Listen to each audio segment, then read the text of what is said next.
ॐ सहनाववतु सहनौ भुनक्तु सह वीर्यं करवावहै तेजस्विनावधीतमस्तु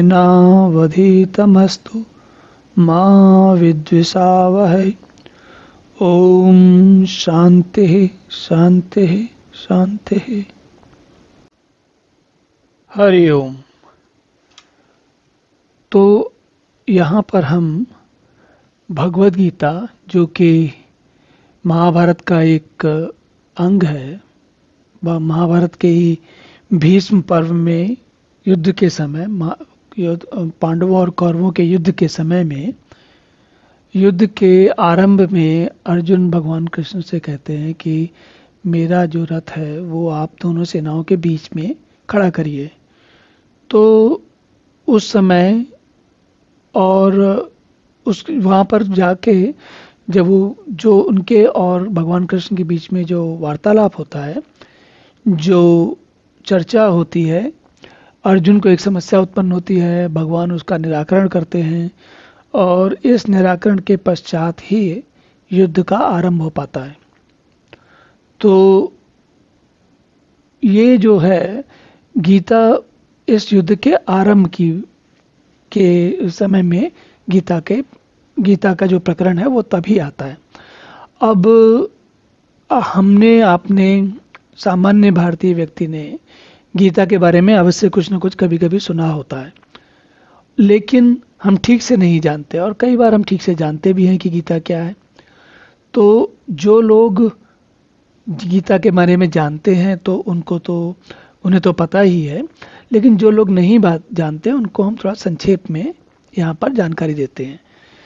और संक्षेप ये समझिए कि महाभारत जो है वो आजकल जिस संस्करण में, जिस रूप में उपलब्ध है, उसमें लगभग 1,00,000 श्लोक हैं।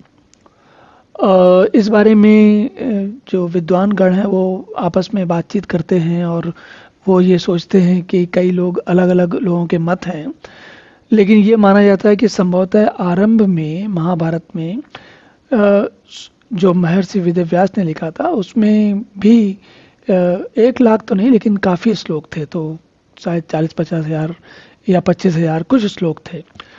और समय में कालांतर के साथ लोगों ने और विद्वान गणों ने कहानी को रुचिकर बनाने के लिए या उसमें कुछ चीज़ों को जोड़ने या उनको कुछ चीज़ों को समझाने के लिए कुछ श्लोक और जोड़ दिए। तो यहाँ पर, और महाभारत की विशेषता यह है कि महाभारत एक ऐसा काव्य है, एक तो बहुत बड़ा काव्य है पहली बात, दूसरी चीज़ ये भी है कि इसमें इतने अधिक जो पात्र हैं कि उन सभी पात्रों की अलग अलग भूमिकाएं हैं, अलग अलग परिस्थितियां हैं, उनके बारे में बहुत सारे विवरण हैं। तो ये कहा जाता है कि महाभारत, जिसका नाम पहले महाभारत ना होकर जय होता था, उसमें, और जय मतलब क्या, किसकी जय? जय मतलब धर्म पर धर्म की अधर्म पर जय।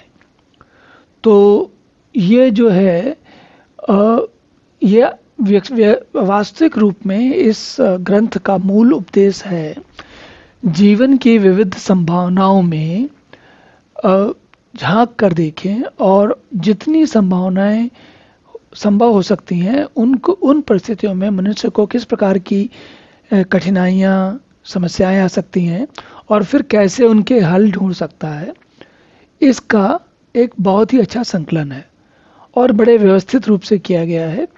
और इस बात के लिए, इस ग्रंथ की हमको हम तक पहुंचाने के लिए पहले तो महर्षि वेदव्यास के लिए और उनसे भी पहले जो हमारे पूर्वज, जो वाङ्मय में बोलते हुए, लिखते हुए न जाने कितनी पीढ़ियों से आपस में अपने अपने परिवारों में इनका संरक्षण करते हुए यहाँ तक ला सके, तो हमें सबसे पहले तो उनका धन्यवाद देना होता है।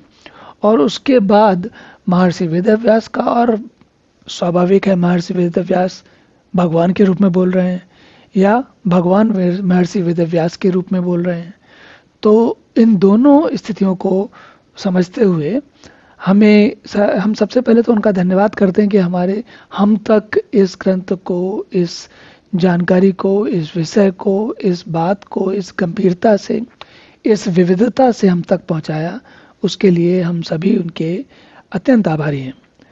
तो इस पहले श्लोक में जो कि महाभारत के अंदर से लिया, तो महाभारत की कहानी चल रही है और उसके बीच में ऐसी स्थिति आती है कि युद्ध आरंभ होने वाला है और युद्ध के बारे में जो विवरण होने वाला है, युद्ध का जो विवरण है, उसको देखने की, दूर से देखने की दिव्य दृष्टि संजय को प्राप्त है।